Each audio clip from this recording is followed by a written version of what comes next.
Why did Turkey shoot down a Russian jet? Was it because Russia violated their airspace? Well, this can't be the case. I already explained how you couldn't have done this in a 17-second window without planning it ahead of time. And now, Russia shows us they never even crossed the border. Meaning not only did Turkey have to plan this, but they had to cross into Syrian airspace to drop the jet. So why did they do it? We know it wasn't in their best interest, especially with Russia planning on installing new power plants in the region. Also, tourists being a large part of the economy. Well, let's take a look here. We, the West, publicly shaming Putin for violating the airspace he likely never even crossed. But on the other side of the spectrum, we have U.S. military officials and leaked documents stating that Turkey was out of line. So I don't really trust President Erdogan and what he's doing. Okay. I think we have to be very, very cautious on this. Yep. I think it was an overly aggressive maneuver. Okay. And as a NORAD region commander, we would not use these kind of rules of engagement. That had to be pre-planned. Okay. That airplane wasn't over Turkish territory long enough. Long enough, okay. Looks like the good old US of A is playing both sides again. This is nothing new. Anyone remember pre-Desert Storm, when we were publicly shaming Saddam Hussein, but then telling him directly and under the table that we supported him?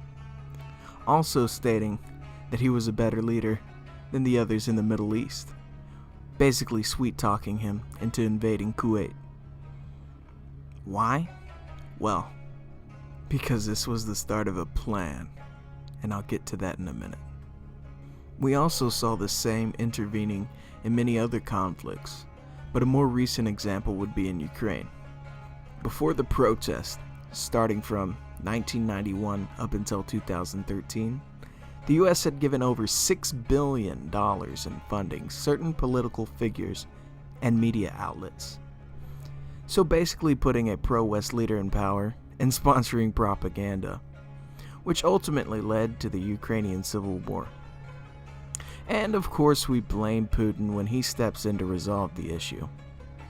So the US is no stranger to getting its hands dirty. Just like with Hillary Clinton, or should I say Killary Clinton, in Benghazi, Libya. Before the conflict, you had almost no Al-Qaeda there. Look at it now. Now we have Syria and ISIS, which sprung up out of nowhere. Or was it just a repackage of Al-Qaeda? Anyway, we started funding moderate rebels to fight them, which in turn just ended up handing over their gear to ISIS, and in many cases joining them. That's why we saw them riding around in the new Toyota Helixes and US-made guided anti-tank launchers. So again, we have the US essentially funding a group and using a tactic called funneling. This is where they force a proxy army into an area to fight another group. They did this by airstrikes in Iraq, forcing them to fully move into Syria and fight Assad and the Syrian government, which the US claims gassed his own citizens for no apparent reason. Later leaked documents showed it was planned and carried out by hired mercenaries and the US. What the hell, right? Why does the US keep sticking its nose in things? Well, it's all a part of that plan I mentioned earlier. This is a memo that describes how we're going to take out 7 countries in 5 years, starting with Iraq and then Syria, Lebanon, Libya, Somalia, Sudan, and finishing off Iran. This started with Desert Storm, but really kicked off with 9/11. So Syria, now covered in ISIS and moderate rebels, Assad's days were starting to look numbered. So he calls for help. Russia. But wait, Russia won't intervene, right? Because they will not act, just as they didn't act when the Israelis 4 times have taken out targets inside Syria. Syria said that they would react, and they didn't. The United States is the most powerful nation in the world, and we're not going to be intimidated by Russia and China. We are not.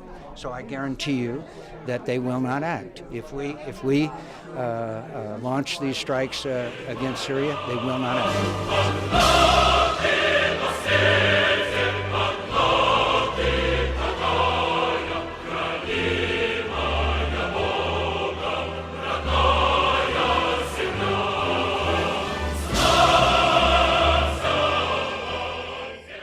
So with Russia's unexpected appearance, the US's plan to have ISIS overthrow Assad was starting to look shattered in almost a week. Well, shit. Now they had to rethink this plan.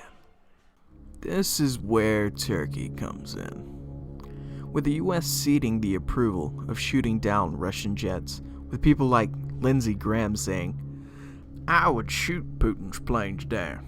Then the Pentagon sending F-15s to Turkey less than a month before this happened, stating, "We want to be able to put capabilities in Turkey's hands to defend their sovereign airspace." So yet again, we have the US pushing countries to do things they likely wouldn't do otherwise. So the question is, why? Well, with ISIS on its last legs, and Assad doesn't look to topple anytime soon, it would seem they plan to come at this with another approach. Neither side truly wants World War III, or you would assume they wouldn't if they had a brain cell whatsoever, because this would ensure a total global suicide with enough nukes to make the Earth a second Mars. So let's assume the US wants a new proxy army, just like ISIS. A new boogeyman to manipulate, to do their will, to get the job done without directly having responsibility for the actions that they choose. If we look at Turkey, it has a large ethnic group of people called the Kurds, with some 16 million Kurds in Turkey and an estimated 25 to 35 million in the Middle East.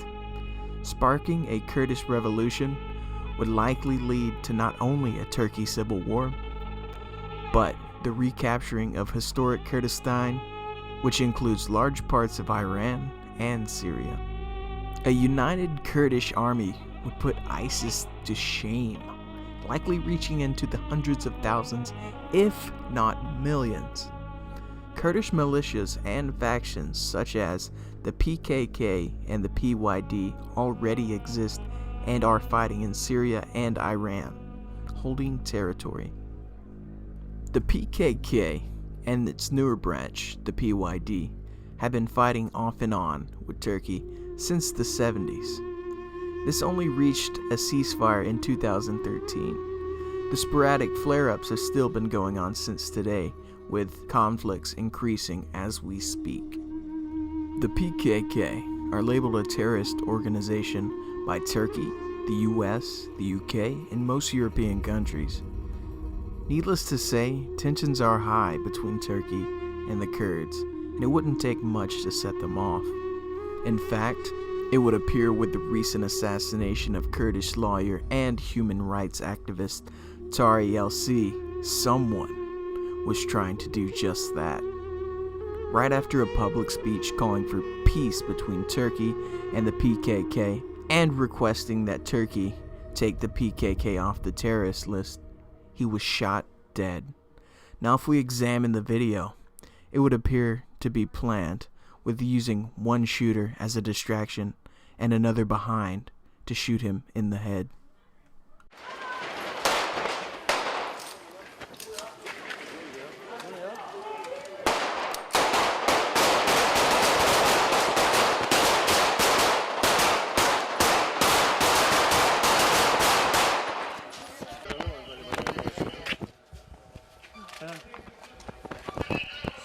Hemen binanın altında. Yok gelme. Yok çık sen çık. Immediately after the announcement of his assassination, hordes of angry Kurds made to the streets in protest.